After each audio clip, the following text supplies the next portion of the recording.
Hey there, I'm DPadGamer, and Breath of the Wild is the best Skyrim mod I've ever played. For real, I think this game is pretty fantastic, but that does not stop it from having its fair share of glitches. Let's take a look at those.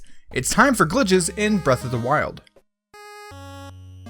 The most important tool in Breath of the Wild is the Sheikah Slate given to Link right at the start of the game.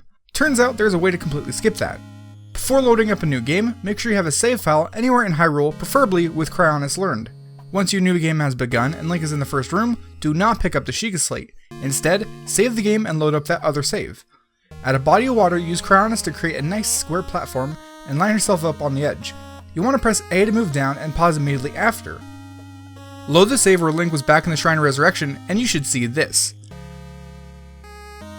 I don't know why, but the game for some reason treats Link as if he's fallen to his death, and spawns him out on the cliff. From here, if you move back towards the cave, the cutscene will start, but Link is a bit out of place.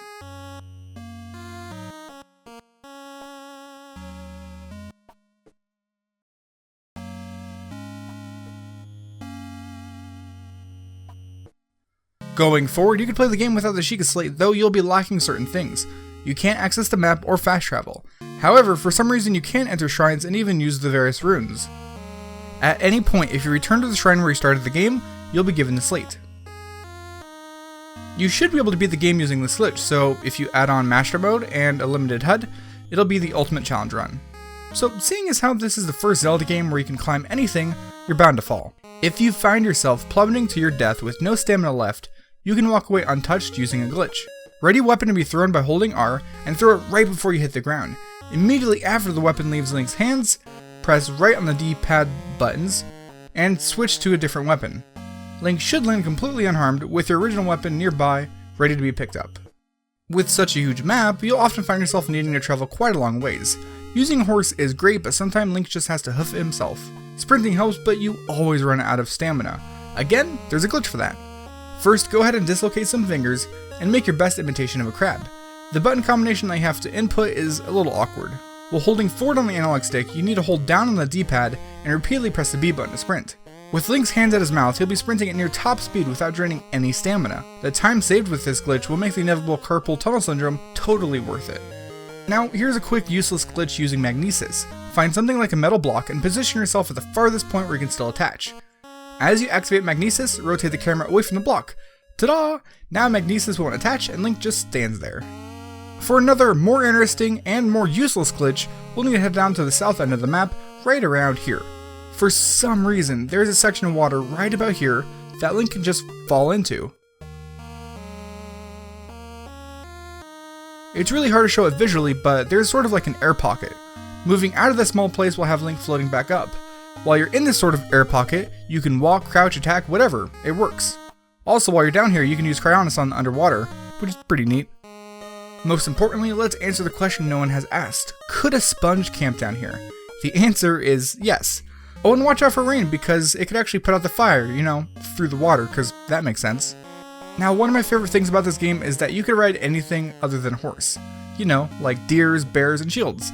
A few months ago, there was an odd glitch I encountered while trying to mount a wild deer. I already posted a video of it to my channel, so you can check that out if you want the whole thing, but I'll give you the gist of it. I was chasing a deer for some time, and I jumped on it at the same time as it faded out of existence. This makes Link get stuck, and a lot of weird things happen. It's hard to really describe, so just watch.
Aside from transportation, horses are incredibly helpful for getting Link into places he shouldn't be, you know, like inside of walls, trees, and other objects.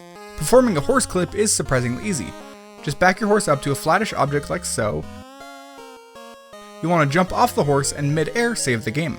Reload the save and Link should be inside of whatever object the horse is up against. Like in most games, the objects have one-sided textures. From inside the walls are invisible, but you can shoot arrows out and actually climb on them. To exit, you'll need to reload a save where you're outside of the invisible cage, or just squeeze your way out. As far as I'm aware, this one has no use, but I think it's pretty awesome.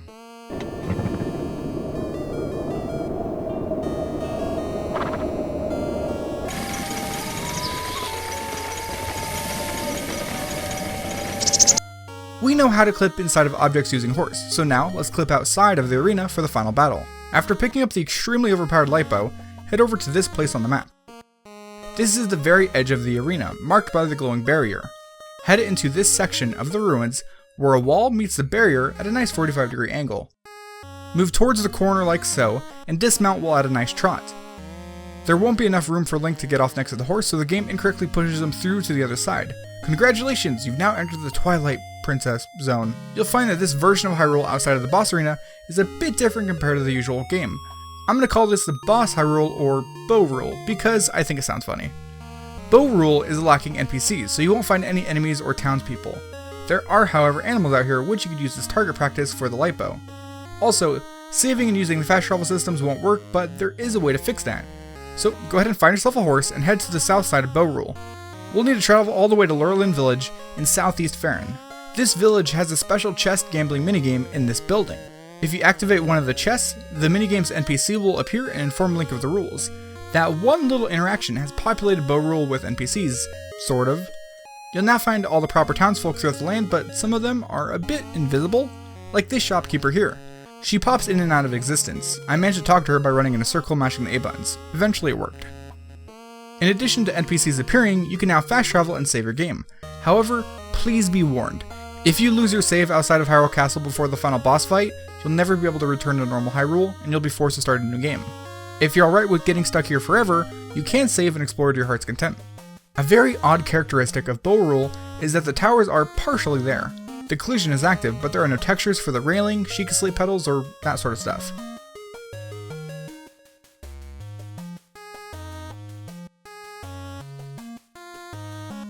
Also, shrines are invisible and completely non-responsive.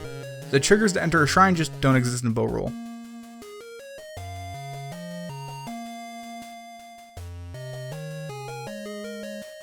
Lastly, we're going to do the impossible. We are going to enter the final boss fight while outside of the final boss fight. Re-entering the Hyrule Castle throne room will trigger the final fight's cutscene like normal. So far so good. But here is the problem.